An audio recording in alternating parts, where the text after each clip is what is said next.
os animais, os peixes, o universo inteiro e, finalmente, o homem, criado à sua imagem e semelhança. Um espetáculo.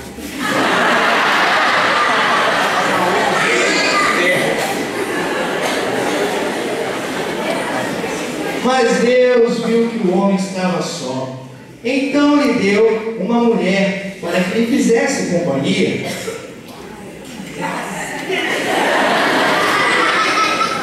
Tudo estava indo muito bem, tudo perfeito. Deus providenciara para o homem e para a mulher tudo o que eles precisavam. Eles tinham intimidade com Deus, exatamente como o Senhor havia planejado. Até que um dia... Ei, garota! Quem? Eu?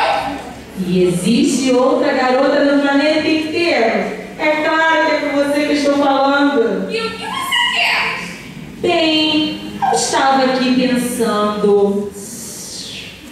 Você e seu garotão parecem estar numa boa por aqui. Mas eu já percebi uma coisa. Vocês nunca comem do fruto dessa árvore. Por quê? Deus só nos deu uma regra: que não comêssemos do fruto dessa árvore, porque se comermos, morreremos. Ah, mas o que é isso, queridinha? Só um pedacinho da fruta? Não, vocês não morrerão, não. Vocês têm um mundo inteiro só pra si e estão com medo de comer uma frutinha de nada? Eu não estou com medo, eu só... Ai, medrosa! Eu não estou com medo. Ah, é? Então vem aqui, prova.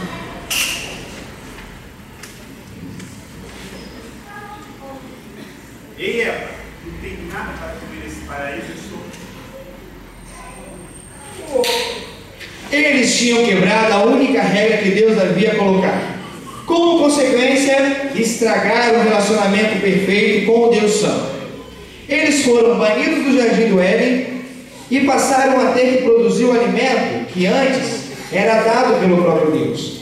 O tempo passou e eles tiveram 2 filhos. Abel era um pastor.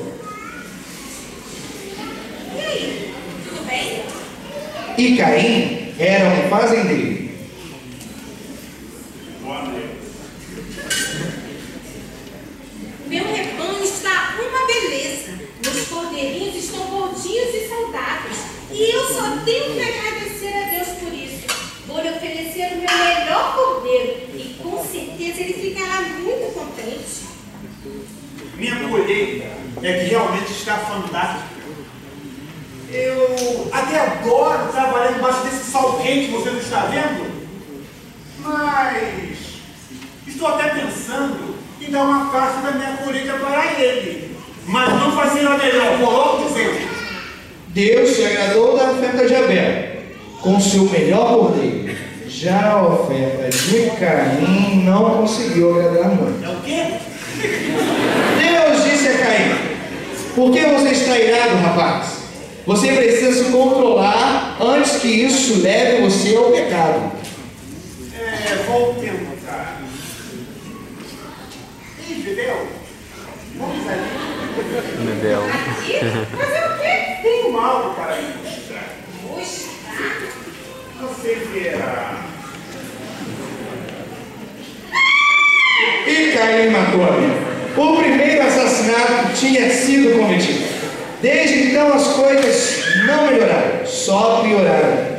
O homem tem ficado cada vez mais distante de Deus.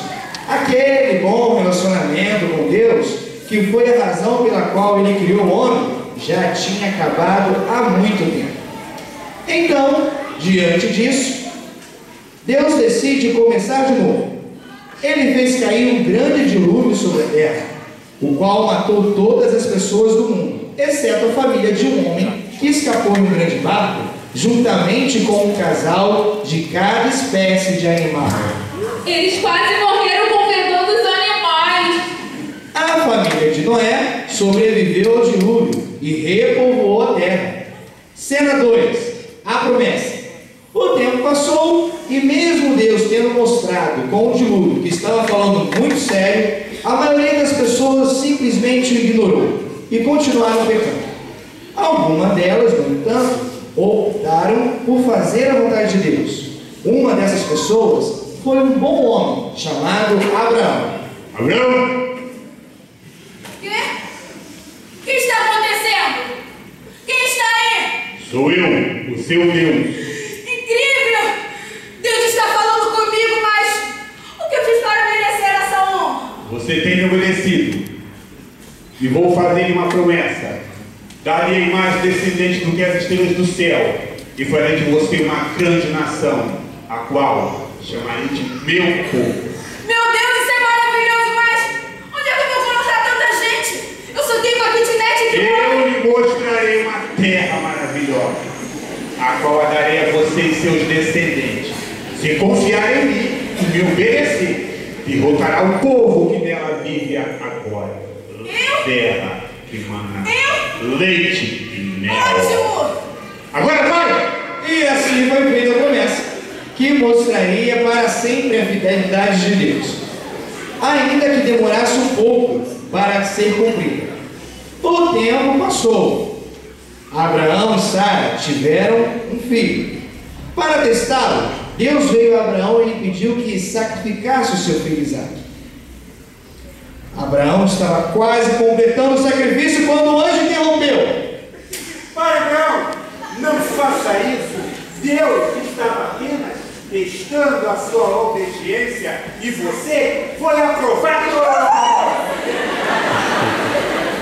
Mais tempo se passou e Isaque teve 2 filhos, Jacó e Esaú.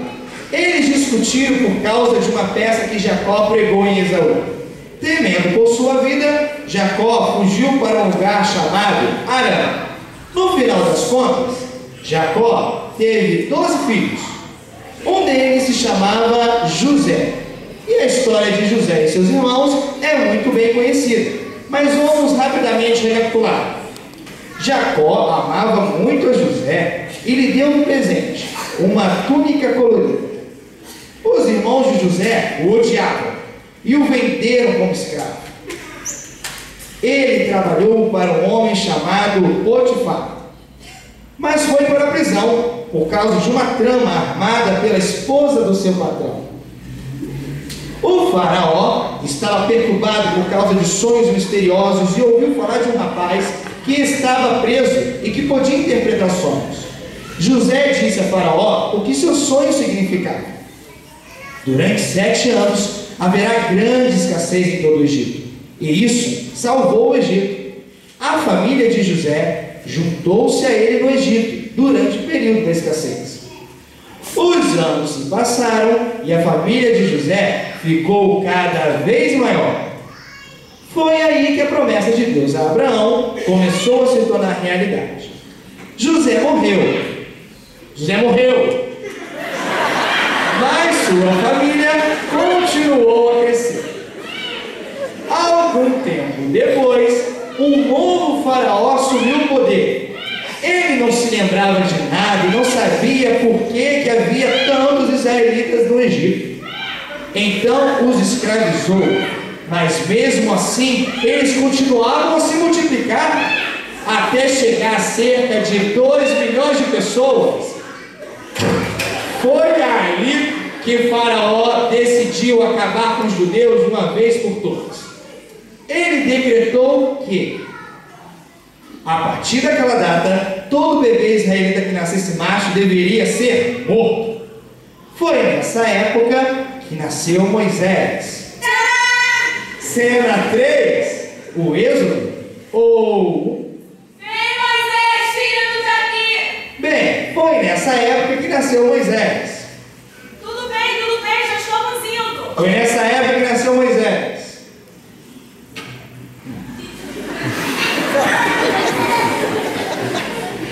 Eu sou Moisés, fui criado na terra do Egito como um príncipe.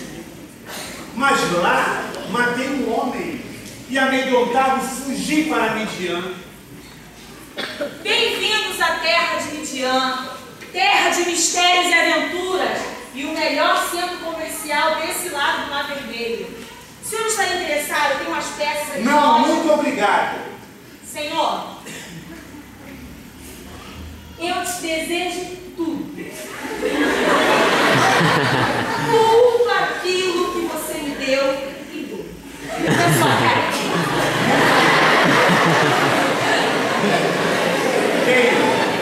Como eu ia dizer, eu estou em Midian. Aqui me casei e me tornei pastor de ovelhas. Mas ouvi a voz de Deus que me falava no meio de uma sarça ardente, dizendo que eu voltasse para o Egito e que de lá libertasse o seu povo da escravidão. Moisés, eu jamais libertarei o seu povo. Péssima decisão, Faraó. Para isso, eu vim. E eu, para encurtar a história, tarde demais. ele já conheceu. Comecem as cargas. Sai de modelo. Ai, que olhos! Morte dos animais. Úlceras! Chuva de pedras. Gafanhotos! Apagão e não trevas! E, finalmente, a morte de todos os primogênitos do Egito.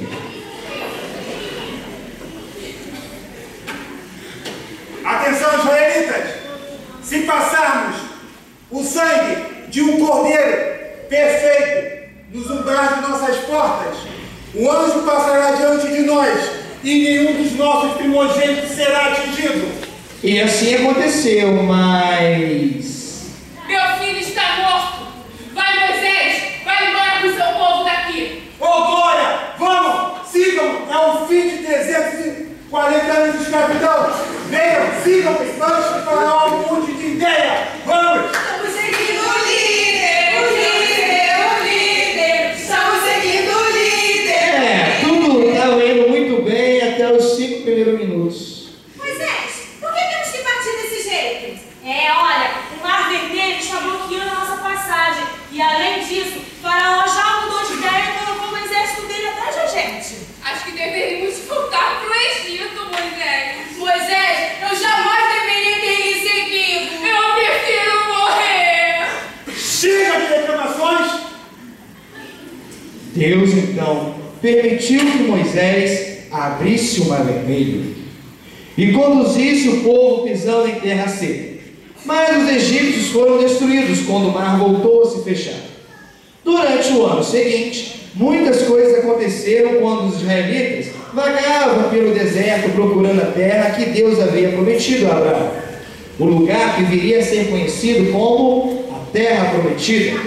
Foi nesse período que Deus lhe entregou os 10 mandamentos, Aqui estão! os quais foram alguns imediatamente desobedecidos. Oh, my God! Eles se queixavam de fome. Estamos com fome. Então Deus lhes providenciou o maná que caía do céu. Eles se queixavam de sede. Estamos com sede. E Deus lhe deu água tirada da rocha.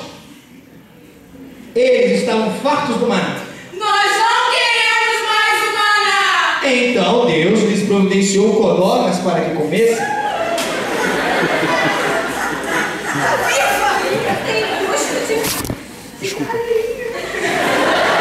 E assim aconteceu durante o tempo que levaram para chegar à terra prometida.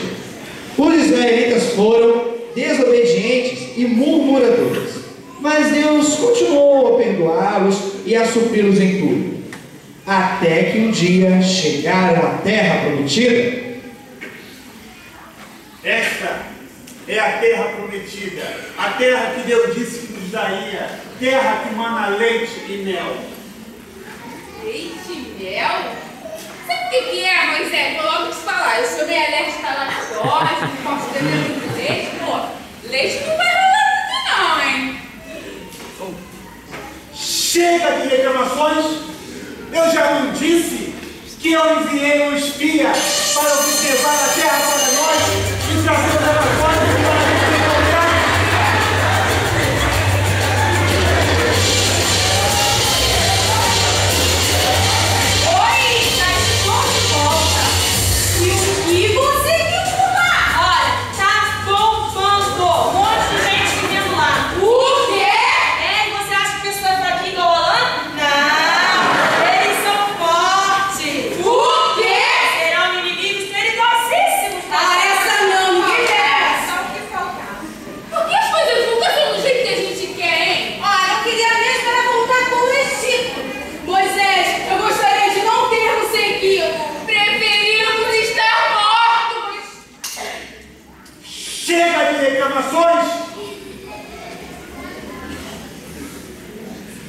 Deus disse que daria esta terra a eles, que derrotaria os inimigos deles, e eles ainda reclamavam e não confiavam no Senhor.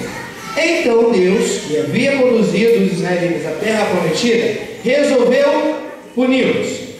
Eles foram forçados a vagar pelo deserto por mais 40 anos. Nenhum daqueles que viram as maravilhas de Deus no Egito poderiam ver a terra prometida. Inclusive Moisés. Para encurtar a história, Tarde demais! passaram-se 40 anos. Cena 4, vagando no deserto. Ou Pare! Tem areia no meu sapato? Moisés já morreu. E Deus escolheu um outro líder para os israelitas. Ele se chamava Josué. Olá, pessoal! Josué era o cara humilde. E aí, galera, tudo certinho com vocês? E liderou os israelitas muito bem. Finalmente chegou a hora de entrar na terra prometida. E Josué estava à frente deles nesse momento. Desta vez estavam prontos para confiar em Deus e fazer as coisas da maneira dele. Israelitas! Israelitas! Ouçam bem, israelitas. Há muita gente vivendo aqui e que tentarão nos impedir de tomar posse da terra. Mas nós fizemos reserva. Preste atenção! Se obedecermos a Deus, ninguém conseguirá nos derrotar. Mas, se não obedecermos, teremos problemas. E foi o que aconteceu. Quando eles obedeciam a Deus, ninguém conseguia derrotá-los. Mas quando eles davam oportunidade ao pecado e desobedeciam, até mesmo os inimigos mais fraquinhos acabavam com eles. Bem, no fim das contas, os israelitas tomaram a maior parte de Canaã, a terra prometida, e enquanto obedeciam, venciam. Quando desobedeciam, perdiam. Venceram algumas batalhas, mas perderam outras. Algumas vezes. Já entendi. Tudo bem. Onde eu estava mesmo? No fim das contas, isso. Exatamente, obrigado. Agora vamos à cena 5. Entrando na terra prometida, ou... Leite e mel? Eu pensei que fosse biscoito com pastel. Antes de morrer, Josué deu algumas instruções ao seu povo. Israelitas!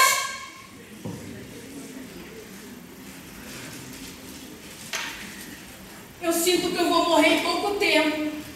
Morrer? Mas eu nem sabia que você estava doente. Eu não estou doente. Eu estou velho. Ah, bom. Mais alguma pergunta? Eu posso terminar antes de cair durinha aqui mesmo. Ah, tá certo. Muito obrigada, educação. Então, depois que eu morrer, não se esqueçam o que Deus fez por vocês. Continuem a obedecê-lo. Há ainda uma ordem do Senhor para vocês. Agora que possuem quase toda a terra de Canaã, vocês devem atacar e derrotar os poucos povos que ainda vivem nessa terra. Ai, eu vou ter que fazer isso mesmo. Sim, seus mulheres, vocês precisam sim. Mas por quê? Cada pergunta. Por quê? Porque Deus conhece o coração de vocês. Ele sabe que vocês facilmente se distanciam dele. Os outros povos que ainda vivem nessa terra adoram outros deuses. Por isso ele quer que vocês os expulsem daqui.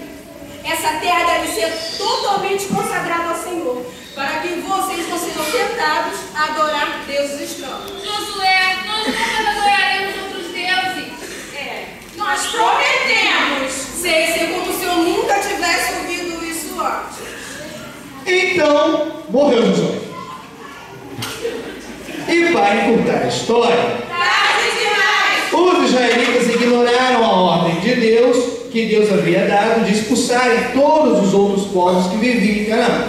Chegamos então à cena 6, os juízes, ou... Ai, olha só, pode parar um pouquinho? Esse negócio de ficar andando assim tá me deixando meio tonta. O período dos juízes foi um tempo de muita desobediência da parte dos israelitas.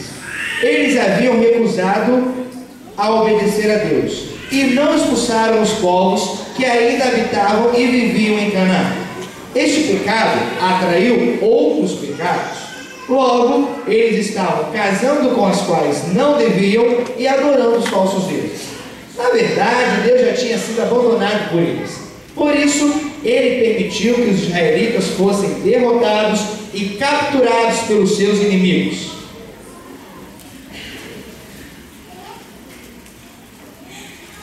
Deus nos ajude, estamos sendo derrotados e capturados pelos nossos inimigos. Mas a culpa é de vocês mesmo. Mas foi por nossa própria culpa. Vem cá, então se nós não tivéssemos pecado e errado, isso não estaria acontecendo? Ah, meu Deus! Deus nos ajude, estamos sendo derrotados e capturados pelos nossos inimigos! Então Deus, misericordioso, enviou um líder, um juiz, para conduzi-los à vitória contra os inimigos que os haviam capturado. E a situação ficou assim durante 325 anos. Os israelitas seguiam e obedeciam a Deus, e ele lhe daria a vitória contra os seus inimigos. Mas depois de algum tempo, eles se acomodaram, esqueceram de Deus, e ele outra vez permitiu que fossem capturados pelos inimigos. Eles suplicavam a ajuda de Deus. Deus nos ajude, estamos sendo derrotados e capturados pelos nossos inimigos! E Deus mandaria mais um juiz para libertá-los. E assim aconteceu sucessivamente. Atacar! Fujam! Deus nos ajude, estamos sendo derrotados e capturados pelos nossos inimigos! Atacar! Fujam! Deus nos ajude, estamos sendo derrotados e capturados pelos nossos inimigos! Não, chega. Então, nem é necessário dizer que eles já estavam num ciclo vicioso e terrível de pecados.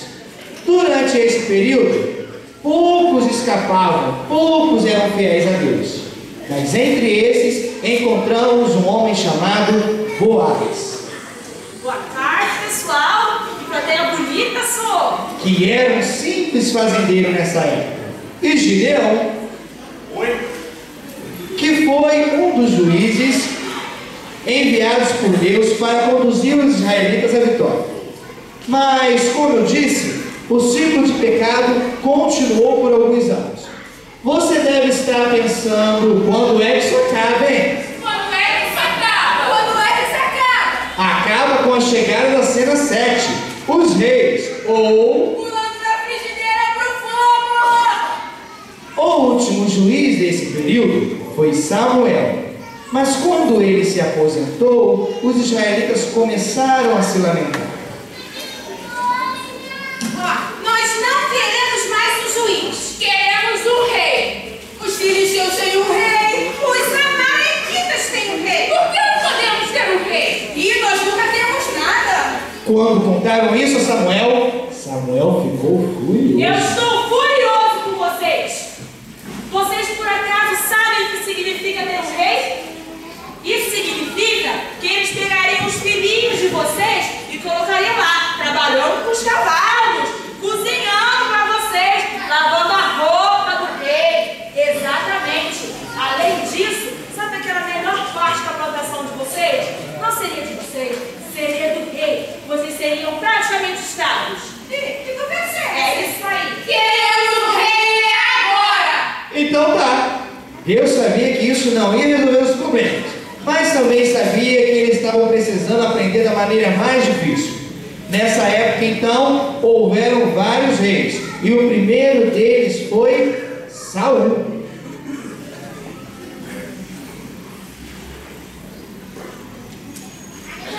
Saul foi um rei muito bom durante algum tempo, mas depois caiu em pecado e desobediência, e Deus o substituiu por Davi. Sai fora. Que isso? Você viu, Davi foi um rei muito bom, e durante o seu reinado o povo parecia ter acertado o caminho, seguindo a Deus, sendo obediente. Mas não me leve mal não, Davi também errou naquele caso com Betseba. Mas logo isso você tinha que me lembrar? Bem, mas no geral, Davi teve um grande reinado e ficou conhecido como o homem segundo o coração de Deus. Ele estabeleceu a cidade de Jerusalém como a capital de Israel. Deus lhe prometeu que seu filho construiria o templo e sua família reinaria para sempre. Davi morre. E Salomão se tornou um grande rei que realmente construiu o templo. Olha, eu sou o cara. Sabe por quê? Eu destruí o templo. Mas no final colocou tudo a perder. Ao desobedecer a Deus e adorar falsos deuses, Salomão trouxe como consequência a ruína de Israel. Eu fiz isso. Fez, foi, você mesmo. Depois da morte de Salomão, teve início uma espécie de guerra civil entre o reino do norte. Vamos começar? 1, 2, 3. O norte é melhor que o mundo. Do sul é o segundo. Vai, norte! E o reino do sul. Quem é o melhor israelita? Sou eu. Quem é o melhor israelita? Sou eu. O norte ficou de lado, porque do sul são os sarados. O do norte só fica quieto, porque do sul são mais espertos. Os melhores! Depois dessas lindas apresentações, sigamos. O reino do sul de Israel foi dividido por causa do pecado de seu rei, exatamente como Deus já havia advertido. Os dois reinos, o do norte e o do sul, foram liderados por vários reis, quase todos péssimos governantes. Cada vez mais distante de Deus, a nação de Israel crescia, até que... Espera um pouquinho, querido. Na promessa que Deus fez a meu pai, de que minha família reinaria para sempre, esses reizinhos fraquinhos não eram do meu sangue, não. Ele se referia a Jesus. Jesus é o rei que vem da sua família e que reinará para sempre. Jesus? Mas eu já estou quase chegando lá. Agora você vai me deixar contar a história, porque na altura do campeonato você já está até morto. Está estressado. Então, cada vez mais distante de Deus, aonde eu estava mesmo? Cada vez mais distante de Deus. Muito obrigado. Cada vez mais distante de Deus, a nação de Israel crescia até cena 8, o exílio, ou... Nós vamos voltar! No período dos reis, Deus havia enviado profetas para advertir o povo. Eles eram homens chamados pelo Senhor para falar ao povo em seu nome, advertindo-os contra o pecado. Por favor, pessoal, afaste-se do pecado. Não há nada para saber por aqui. Por favor, pessoal, eu sou um profissional treinado. E sei o que eu estou dizendo. Sejam sempre obedientes a Deus. Mas não adiantou de nada. Não funcionou. Então Deus trouxe a ruína sobre Israel, conforme ele havia avisado a Salomão. O reino do norte foi atacado por uma nação chamada Síria, e o do sul pela Babilônia, e ambos foram levados como escravos.